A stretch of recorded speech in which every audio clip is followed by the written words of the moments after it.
बिस्मिल्लाहिर्रहमानिर्रहीम।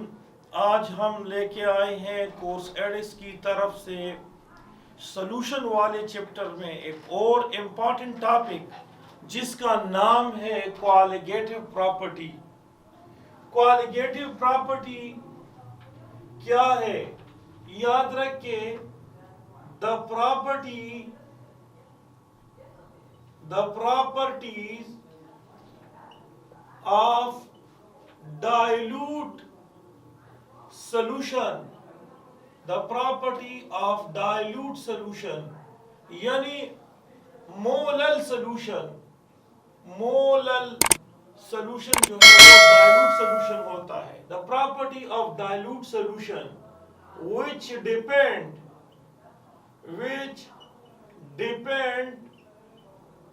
on number of particle, which depend upon number of particle, but not depend on its nature, इसके nature पे depend नहीं करता है। is called qualitative property, qualitative property, इसको हम qualitative properties कहते हैं। qualitative property किसको कहते हैं? सबसे पहले वो प्रॉपर्टी of dilute solution यानी मोलल solution की which depend on number of particle यानी सॉल्यूट के particle, number of solute particle,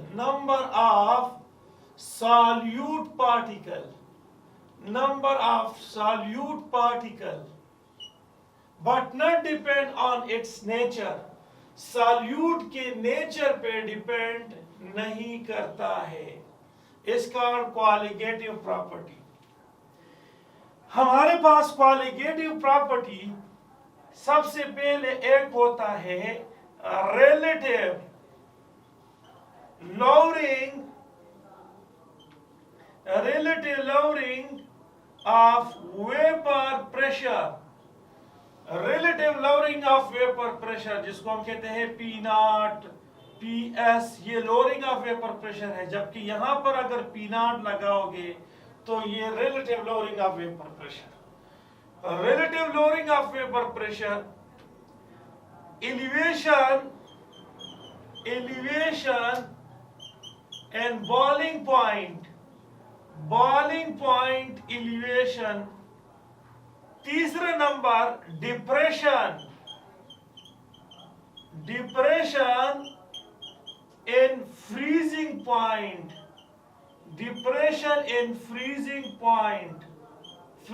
point, depression।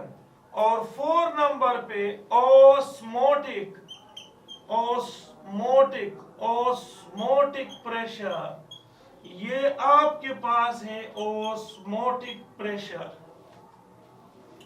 तो याद रखिए हमारे पास 3 किस्म के सॉल्यूशन मौजूद हैं जिसमें सॉल्यूट का नेचर अलग अलग है। ये आपके पास ग्लूकोज है और इसका जो मोलर मास है वो 180 है, लेकिन हमने इसमें 18 ग्राम 1 kg सॉल्वेंट ये बीकर के अंदर मौजूद है, उसमें हमने 18 ग्राम यानी 0.1 मोल सॉल्यूट ग्लूकोज डाला, तो ये आपके पास बन गया 0.1 मोलल सॉल्यूशन बन गया। इस तरह से दूसरे बीकर में आपने सक्रोज डाला और सक्रोज के डालने से ये आपके पास इसका मास 342 ग्राम है, लेकिन हमने 34.2 ग्राम डाला जो कि 0.1 मोल के, तो ये भी आपके पास 0.1 मोलल सॉल्यूशन तैयार हुआ। इस तरह से आपके पास 6 ग्राम यूरिया और वो 1 kg वाटर में डिसॉल्व किया और ये आपके पास बना, ये भी 0.1 मोलल सॉल्यूशन बना। तो तीनों की मोलैलिटी जो है सेम है। अब हम relatively lowering of vapour pressure तीनों का देखते हैं कि तीनों में वेपर प्रेशर में जो कमी आ गई है, इसमें और इसमें जो कमी आ गई है, रिलेटिवली हम relative lowering of vapour pressure इसमें देखते हैं कि किस में वेपर प्रेशर कम है। तो जब हम देखते हैं तो हमें ये मालूम होता है कि सबका relative lowering of vapour pressure जो है, ये याद रखिए, सबका relative lowering of vapour pressure same है। सवाल पैदा होता है कि क्यों सेम है, ये तो 18 ग्राम है, ये 32 ग्राम है, ये 6 ग्राम है।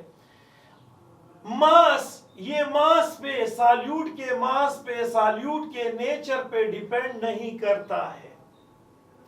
किस पे डिपेंड करता है? ये डिपेंड करता है पार्टिकल पे। इसमें पार्टिकल जो है वो 6.023 × 10⁻22 है। इसमें भी पार्टिकल 6.023 × 10⁻22 है। इसमें भी पार्टिकल 6.023 × 10⁻22 है। तो सब में नंबर ऑफ पार्टिकल सेम है, लिहाजा सॉल्यूट का नेचर इसको, ये सॉल्यूट के नेचर पे डिपेंड नहीं करता है, सॉल्यूट के मास पे डिपेंड नहीं करता है।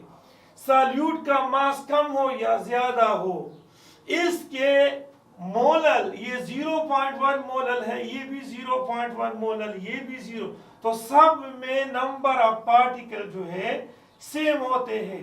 तो ये सॉल्यूट के पार्टिकल पे डिपेंड करता है, ये सॉल्यूट के पार्टिकल पे डिपेंड करता है। इसलिए सबका जो relatively lowering of vapour pressure, यानी वेपर प्रेशर में जो कमी आ गई है, सब में एक जैसी कमी आ गई है, सब में एक जैसी कमी आ गई है। तो इसको हम कहते हैं क्वालिटेटिव प्रॉपर्टी।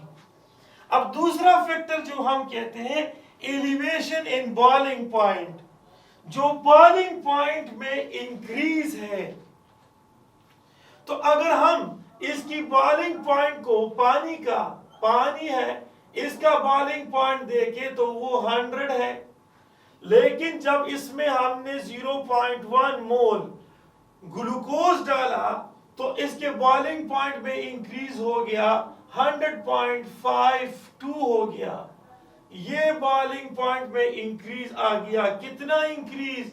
ये देखें, 100 से .52 से 100 को निकाल दे तो इंक्रीज आ गया 0.52, इतना चेंज आ गया है। अब जो बॉइलिंग पॉइंट में इंक्रीज आ गया है, इसमें जितना इंक्रीज है वो इंक्रीज इसमें भी है, यानी पानी का बॉइलिंग पॉइंट 100 है और यहाँ पर 34.2 ग्राम सक्रोज डालने से इसका जो एलिवेशन इन बॉइलिंग पॉइंट है वो भी 100.52 है। और यहाँ यूरिया डालते हैं तो यहाँ पर भी 100.52 है। ये क्यों है? सबका एलिवेशन बॉइलिंग पॉइंट यानी इंक्रीज इन बॉइलिंग पॉइंट वो सबका सेम है, सबका सेम है। याद रखिए, इसका मतलब ये है कि क्यों सेम है, सॉल्यूट तो अलग अलग है और नेचर सॉल्यूट का अलग अलग है, लेकिन इसमें नंबर ऑफ पार्टिकल जो है वो सेम है। लिहाजा इन तीनों सॉल्यूट के सॉल्यूशन का जो एलिवेशन इन बॉइलिंग पॉइंट है वो भी सेम है। इस तरह से आप इसमें आप देखें डिप्रेशन इन फ्रीजिंग पॉइंट, अगर आप फ्रीजिंग पॉइंट की डिप्रेशन को देखें कि फ्रीजिंग पॉइंट में जो डिक्रीज आता है, तो ये याद रखिए पानी का जो फ्रीजिंग पॉइंट है वो 0 डिग्री है, ये 0 डिग्री है, यहां पर 0 डिग्री है। लेकिन याद रखिए जब हमने इसमें सॉल्यूट डाला तो सॉल्यूट के डालने से जो डिक्रीज आता है -1.86 है, इसमें भी आपके पास -1.86 है और इसमें भी आपके पास -1.86 है। तो ये डिक्रीज आ जाता है और ये decrease depression in freezing point सब में सेम आता है। क्यों सेम आता है? क्योंकि नेचर सबका मुख्तलिफ है, मास सबका मुख्तलिफ है, लेकिन इसमें नंबर ऑफ पार्टिकल सेम है, तो लिहाजा इसमें डिप्रेशन इन फ्रीजिंग पॉइंट भी सेम होने चाहिए। इस तरह से ऑस्मोटिक प्रेशर देखिए, ये आपके पास है एक सेमी परमिएबल मेम्ब्रेन, यहां आपके पास मौजूद है सॉल्वेंट, और इसमें हमने सपोज डाला हुआ है 1 मोलर सोल्यूशन, 0.1 मोलर सोल्यूशन किसका? ग्लूकोज का, C6H12O6 का, ये डाला हुआ है। तो सॉल्वेंट मॉलिक्यूल सोल्यूशन की तरफ आना चाहते हैं, एंड ऑस्मोसिस करते हैं और सोल्यूशन के पार्टिकल इसको रोकने की कोशिश करते हैं ताकि सॉल्वेंट के मॉलिक्यूल सोल्यूशन वाले कंपार्टमेंट में ना चले जाए। यानी यहाँ पर ये सोल्यूशन मौजूद है और यहाँ सॉल्वेंट मौजूद है। सॉल्वेंट का एंड ऑस्मोसिस सोल्यूशन की तरफ होता है। इसका जो ऑस्मोटिक प्रेशर होता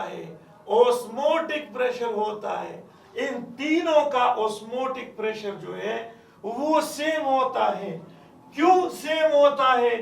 क्योंकि यहाँ मास तो अलग अलग है, सॉल्यूट का नेचर अलग अलग है, लेकिन नंबर ऑफ पार्टिकल सब में सेम है, लिहाजा सबका ऑस्मोटिक प्रेशर जो है वो भी सेम होनी चाहिए या सेम है, क्योंकि नंबर ऑफ पार्टिकल इसमें क्या है? सेम है।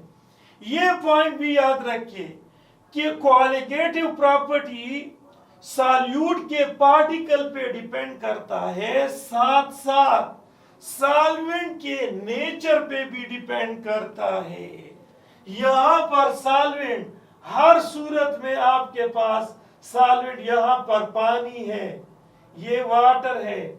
अब देखिए, अगर यहाँ पर बेंजीन होता, यहाँ पर वाटर होता, यहाँ पर इथेनॉल होता और नंबर ऑफ पार्टिकल भी सेम होते, फिर भी इसकी ये जो कोलिगेटिव प्रॉपर्टी होती है वो सेम नहीं रहती है। तो मतलब ये है कि कोलिगेटिव प्रॉपर्टी सॉल्यूट के पार्टिकल पे डिपेंड करता है और साथ साथ नेचर, ये याद रखिए, नेचर ऑफ सॉल्वेंट पे भी डिपेंड करता है, नेचर ऑफ सॉल्वेंट पे भी डिपेंड करता है। ओके, इंशाल्लाह हम नेक्स्ट हमारा टॉपिक होगा एलिवेशन इन बॉइलिंग पॉइंट या boiling point elevation, depression in freezing point और ऑस्मोटिक प्रेशर। इंशाल्लाह वो बाद में एक्सप्लेन करते हैं। तब तक के लिए अल्लाह हाफिज।